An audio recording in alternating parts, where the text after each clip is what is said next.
We both got the Seafood boil. Seafood bake. It was Seafood actually, bake. yep, which is a seafood boil. It had what? Little necks, mussels, shrimp, potatoes, red corn. potatoes, corn, and A ton of garlic. a ton of garlic and some like sourdough. And oh man, it was good. Yeah, but like toasted sourdough. It was really, Yep. really good. And it didn't get soft sitting in that juice. A little bit, but not too bad. It was still crunchy. Mhm. And that broth was phenomenal. Phenomenal. I said they should make this a dish at Ale and Compass or one of their other New England style restaurants, because this was an absolute hit. I can't get enough of this.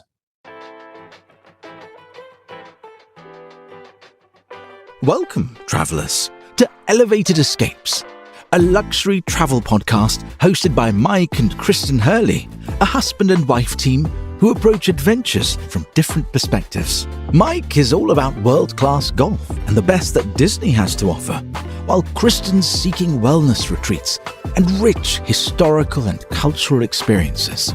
Together, they're big on high-end cruises, unforgettable destinations, and discovering incredible culinary moments. Join them as they explore the world, one elevated escape at a time.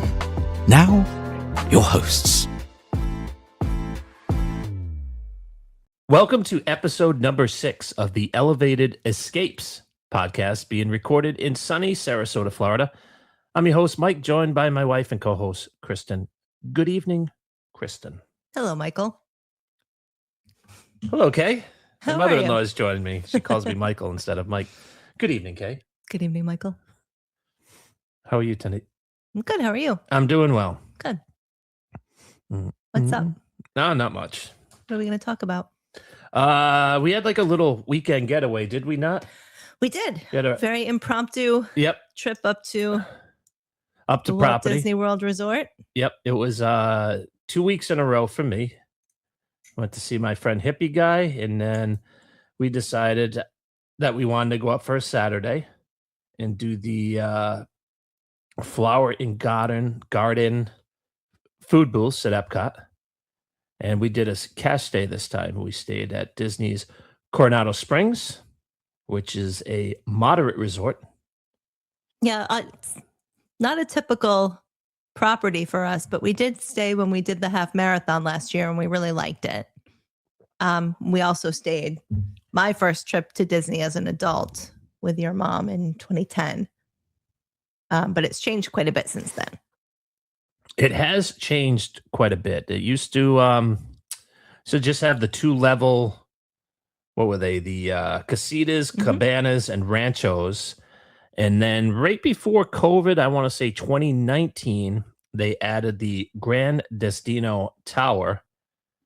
And the main reason, do you know why they added that tower, Susie? If you don't know, don't be afraid to say, why is that, Michael? Why is that, Michael? Oh, I'm here to answer you. Wonderful. The reason why they built the Grand Destino Tower is because it is a convention hotel. It is the only moderate category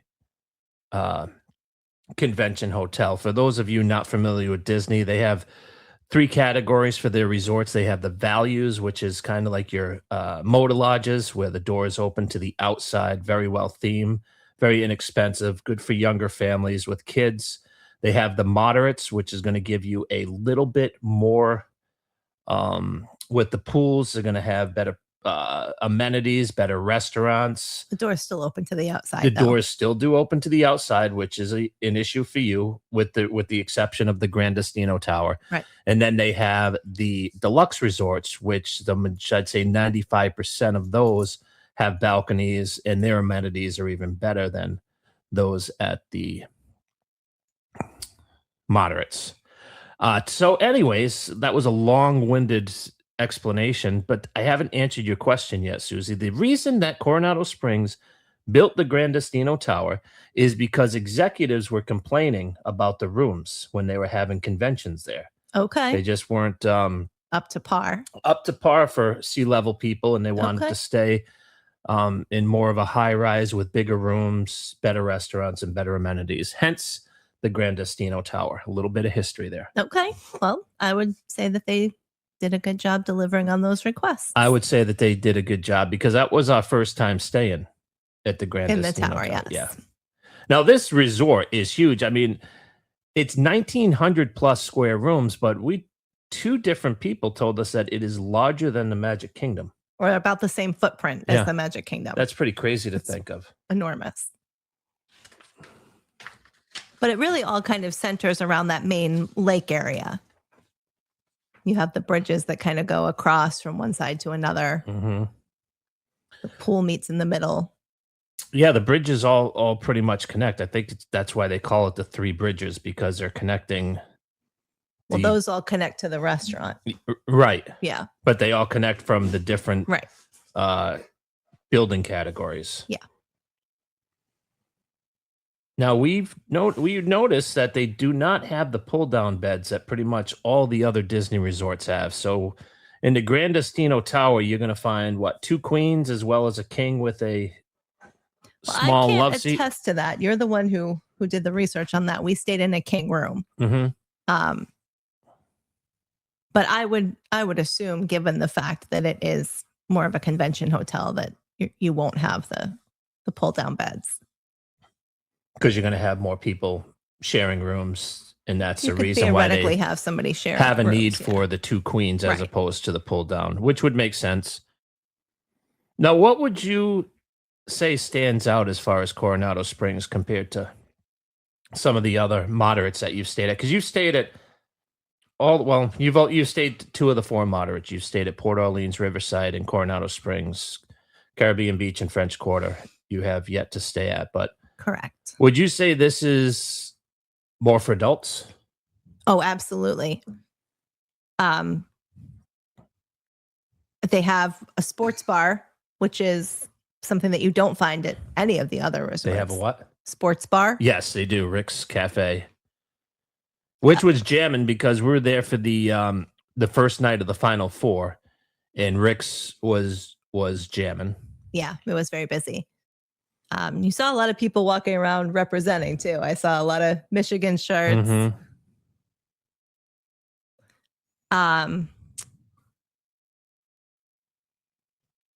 I think just the food is elevated from your typical moderates as well.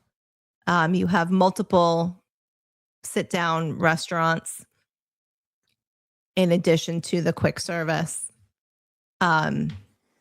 You have several lounges. And overall, it feels more like a hotel that you would be in any city in the US as opposed to a Disney hotel. Because and I think for some people that's maybe a drawback for the big Disney people, but I tend to prefer that.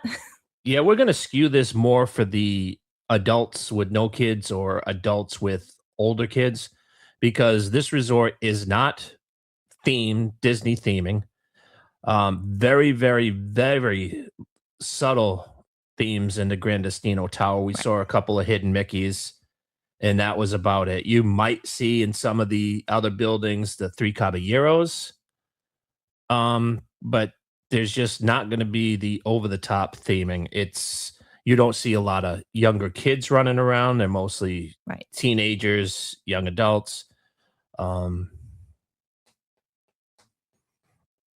think the pools are for grown-ups as well. They have the largest hot tub on property. Yeah, it's very nice. Mm-hmm. A huge pool at what it's called the dig site.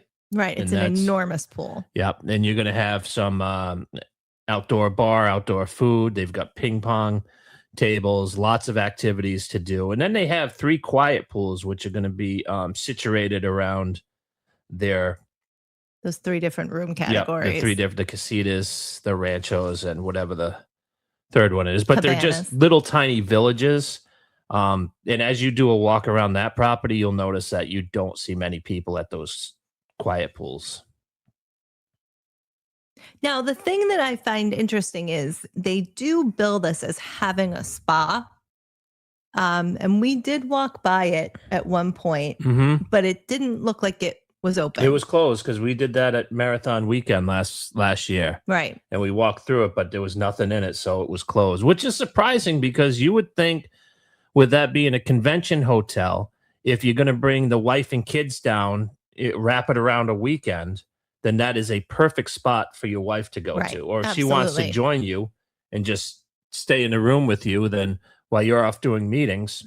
Or, I mean, the flip side of that is, and apologies for not doing more research into this, maybe it is open during the week and just not open on the weekends when we've been there. But I haven't seen anything that would indicate that.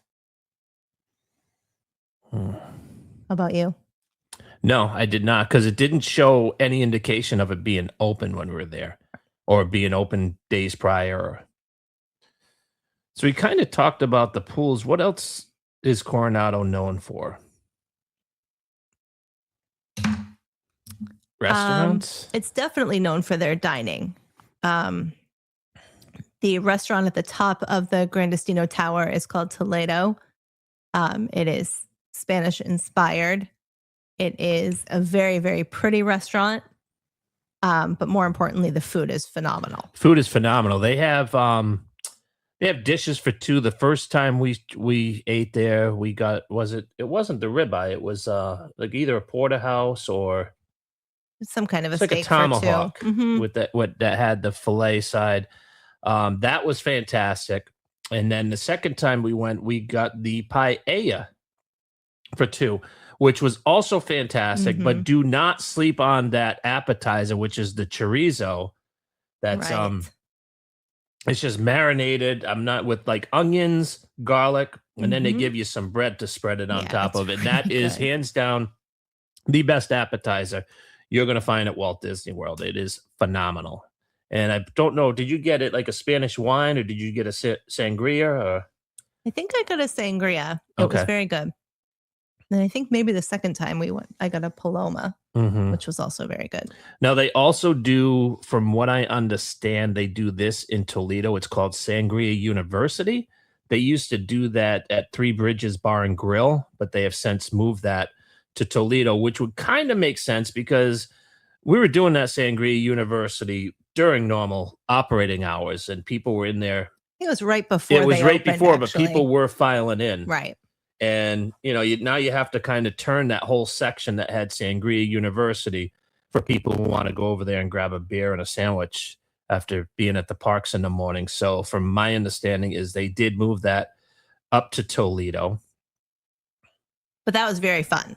That was very fun. I thought, and I'm not a sangria or a wine drinker, but that was a ton of it. Not only was I learned a lot, like we learned a ton about the history and how sangria came to fruition, different types of styles, components of it, and then how to build your own.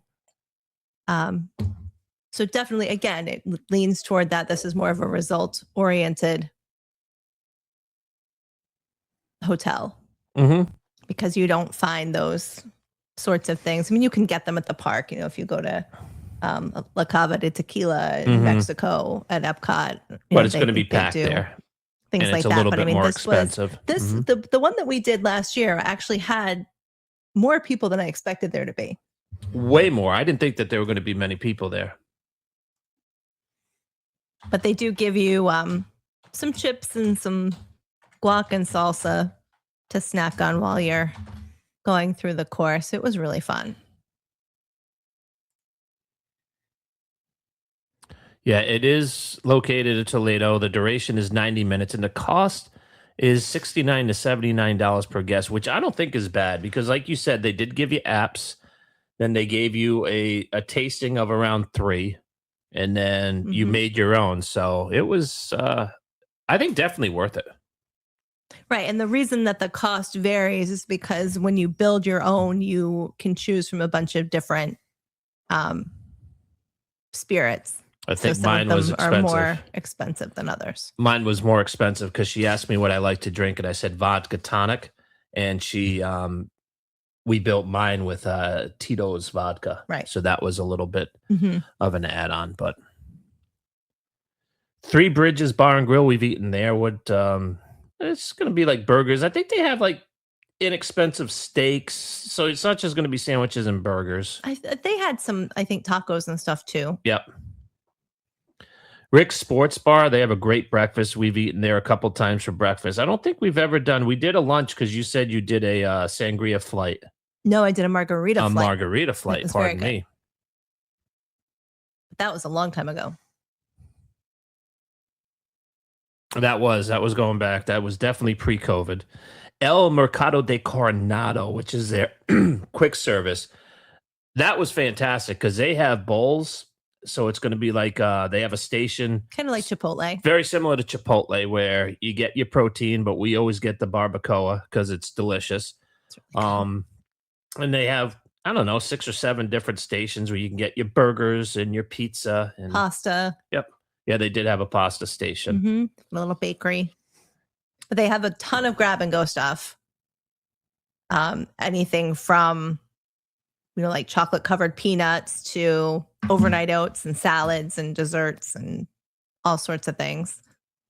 The other thing that's unique about the resort is they have that smaller section that's just kind of a walkthrough where they do, I think, some hot sandwiches and some pastries and coffee. What was that called? It's Rick's. It wasn't Rick's Cafe, is it? It might be. I think it's called Rick's Cafe. Yeah, they have ice cream. And their hours are weird. Yeah, like they're limited. open for breakfast, and that's where you can get your refillable mugs, where you can get your different coffees and teas. But they do close early, so it's kind of unique. They've got a couple of bars around the campus that we noticed. One's on the waterway, not too far from Three Bridges Bar and Grill. Yeah, just another smaller kind of lakeside. They have Maya Grill as well, which, would you call that a Mexican or a Tex-Mex? I would call it Mexican. Okay. I mean, that's what we had Easter dinner there. Yeah. And they had a lamb shank that was served ossobuco style, and it was phenomenal. Lamb ossobuco? It was just called lamb shank. It wasn't called ossobuco, but... Oh, because they had ossobuco on... Right, on the menu. But that was pork ossobuco. Okay. Pork ossobuco. A lot of times when you see it, it's veal. Okay. That I did not know. Yes. I thought it was just regular red meat. And what did I have? I had a steak. I had the Kansas City strip. It was really good. I was surprised because I was in the mood for a steak. Don't normally get those at Mexican places. I got the chicken tortilla soup, which was okay. I wasn't blown away. I'd give it a 7. The best chicken tortilla soup we had was at Frontera Cucina. No, it was that was a good one, and then the other one was at Rosa Mexicano. Oh, that's right. Yeah. Both of those had phenomenal. This was a 7. The steak I'd give an 8. I had the potatoes the next day, and they actually had like corn. I'd never had potatoes with corn. That was delicious. We didn't have room for dessert, but what else was special about that? Didn't they have like not a mariachi band, but they had a guy playing they had a Spanish guitarist playing Disney hits, like Disney movie hits. But he played a bunch of other stuff too. Yeah. He was very good. All right. We've kind of got Coronado Springs out of the way. You want to talk about what we did for the quick I did just want to mention very quickly that the theming kind of varies around the resort between Mexico and the southwestern U.S. and Spain. So the Gran Destino Tower is very heavily Spanish influenced. They've got the Barcelona Lounge on the lower level and Dahlia Lounge upstairs. Right. Yep. And it's Dahlia because of Salvador Dali. So there's a lot of artwork that's inspired by him. There are photos of Walt Disney with Dali. The Barcelona Lounge looks a lot like what you would see in the city of Barcelona. So very heavily Gaudi influenced. The colors from La Sagrada Familia, if you noticed. I did not notice La Sagrada Familia colors. They do some specialty gin cocktails there. I think they kind of build your own gin drinks. They also have specialty coffees in the morning. They do breakfast. We had a really good breakfast wrap with chorizo and potatoes and eggs. It was very good. So just kind of a little one-off, but a really, really, I thought, excellent offering. So I did want to point that out. Okay. What were you going to say? I don't even remember. We can chronologically now talk about our day at EPCOT because we got in, we checked in. Our room was ready. We got all of our bags dropped off, and then we took the bus over to EPCOT because we both wanted to do some of those flower and garden food booths. Mm-hmm. So we went over there. I don't even remember where we went. I believe we went right to the beach grub because we stopped at the beginning because we got the grouper sandwich. Oh, the that's grouper right. sliders. That was the Fresh from Florida booth. Fresh from Florida. You had the grouper sandwich. Got the grouper and then sliders. We went to the beach grub. Then we went to the beach grub. And for those of you who have been to either Flower and Garden or Food and Wine, usually there's that's okay. Maybe I'll stop and get one thing. At this beach grub, we got pretty much everything. You got a cocktail. We got the street corn. Usually we split things, but I didn't have a cocktail. It was just a strawberry basil lemonade. Okay. I wasn't sure if that was alcoholic or not. Mm-mm. Okay. We got the street corn. We both got the seafood boil. Seafood bake. It was actually, bake. yep. Which is a seafood boil. Had what? Little necks, mussels, shrimp, potatoes, red potatoes, corn, and a ton of garlic. A ton of garlic and some like sourdough. And oh man, it was good. Yeah, but like toasted sourdough. It was really, really good. And it didn't get soft sitting in that juice. A little bit, but not too bad. It was still crunchy. Mm-hmm. And that broth was phenomenal. Phenomenal. I said they should make this a dish at Ale and Compass or one of their other New England style restaurants because this was an absolute hit. I can't get enough of this. Yeah, he had raved about it from the previous week. And so he's like, you have to try it. You're going to love it. And I really did. And was that it for the food booths?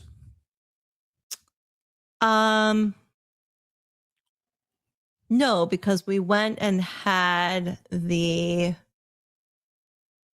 that blueberry crumble, and I had a drink, and you had something to eat. I can't remember what it was, but we ate a couple. We ate a couple of things. I had that blackberry beer from the Pavilion in America. That was very good. Yeah, I didn't go to America this time. That's where they had the chicken gumbo that I got the week before. We didn't do anything in France. Oh, that's right. I got the we stopped in Canada. And I got like the beef with the mashed potatoes. Oh, that's right. Yep.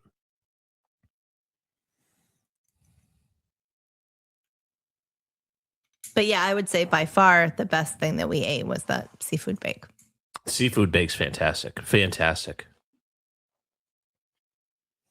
And we ate enough that we were pretty full. I mean, we didn't have dinner. No, we were pretty full because we went over to Riviera just to bounce around. We took the Skyliner over there, walked around a little bit.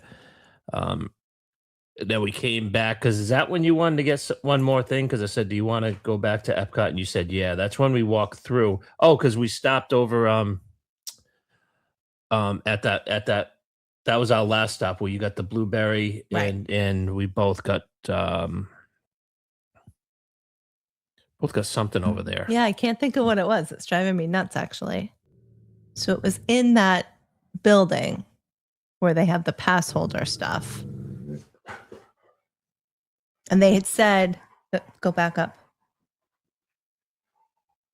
They just changed the menu. It was changing like the next day. You had the grilled asparagus and we had the scallops. Yep, that's right. Yep, I had the grilled asparagus and we had the scallop. which was excellent. Yep. On a spring pea risotto, and Mike's not usually a risotto person. The risotto was amazing. Mm-hmm. Yep, it was excellent. The scallop was much better than the blueberry crumble cake. Yeah, you were not thrilled with that. And it had been recommended to me. And it was fine. It didn't blow me away. Yeah, now they have the heirloom tomatoes with fresh mozzarella, grilled beef strip loin, and peach cobbler. Those three actually sound better than the original three that they had. They just changed it out. But I did have the hibiscus lemonade cocktail there, and that was very good. Very strong. So you definitely have to mix it if you get it, but that was excellent. And then that was about it. Then we headed back to Coronado Springs. Yeah. Went up to the room, watched some college basketball. Mm-hmm. We were both going to go to Dahlia Lounge, but then you were tired, so you ended up laying in bed and reading. And I went up to Dahlia Lounge, and I hung out. Mm-hmm. Made some friends. Who was my bartender? Jacob? Yes. Jacob. He went to the University of Miami. Great bartender. So if you're over at Coronado Springs in the Grand Destino Tower, go up and see Jacob. He is a phenomenal bartender.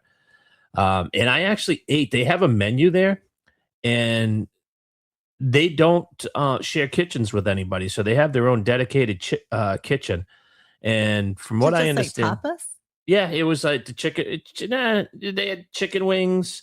They had some of the traditional stuff. They had a burger. Okay. That was more Spanish influence. I think it had some type of Spanish ham on it. That looked good. But I ended up getting the calamari, and it was really good. Yeah. Very good. Better than you expected. Yes, because for bar food, I wasn't expecting much, and it was delicious. And the guy I made friends with, he got like a potato croquet or croquette or however that he said was fantastic. And he got the chicken wings, and he ate about half of them, and he ended up bringing them to the room. I was going to say he didn't offer them to you. I was kind of giving him the puppy eyes because he did say that he had an early flight the next morning. So I thought maybe I would be on the receiving end of those last three wings. Wow. But he said that he was probably going to eat them before he went to bed or have them first thing in the morning with coffee, which I thought coffee and chicken wings, that's a good start to the day. Oh, that sounds like you're going to be spending some time in the airport restroom to me. Well, I guess. Yeah, that's true. Coffee and wings. Yeah, that could be a tough flight back. Oh, hi, bud. Rhodey has joined us in the studio. Anything else you want to talk about? I don't think so. But I definitely, would recommend this if you are, like Mike said, a couple without kids or a couple with older kids, and you want kind of a less Disneyfied experience. I think it would be a nice place to be if you had no intention of going to the parks. 100%. 100%. This is definitely a place for adults. You're not going to be hit over the head with Disney stuff. You got a lot of bars and lounges, good restaurants. You do have a running trail. Yep. Which I think was just a tad bit less than a mile. So a decent sized running trail. I think it was 8 tenths or so, 0.9. Yeah. And also, you have upstairs, they have at Dahlia Lounge, they have that outdoor seating with tons of patio furniture. So you could go up there and time it, and you're going to be able to see fireworks from a few of the parks. So, because it's high, 21 floors or 16. Is it 16? Okay, yeah. So it's somewhere around high teens. So you're going to get some good viewing areas for the nighttime spectaculars around the parks. No, I will say, I think we maybe neglected to mention the fact that they do not have balconies in the rooms at the tower. However, we had a standard view room, and we were overlooking the parking lot, but we were able to see the EPCOT fireworks. Yeah, we just shut the lights off because there was a little bit of a glare on the windows. So we shut all the lights off, and I sat in a chair, and you sat on the couch, and we watched the EPCOT fireworks. Yeah, in addition to the king size bed, which was very, very comfortable, there's a very comfortable couch and a decent sized couch for a hotel room too. Yep. Good And size. also a reading area with a chair that swiveled a bit. So that was really nice. I was really, really happy with the room. So you would definitely stay there again? I would definitely stay there Okay. again. Yeah. Yeah, that was the only, I wouldn't say it's a negative, but we're just so used to having balconies and sitting out there at night watching fireworks or having coffee in the morning. And it was kind of, I just felt like I kept like reaching to open the glass sliding door. So It is a nice big window, though. It so really you is. don't feel, contained necessarily, but we are a little bit spoiled with our outdoor space. and the rooms were very spacious.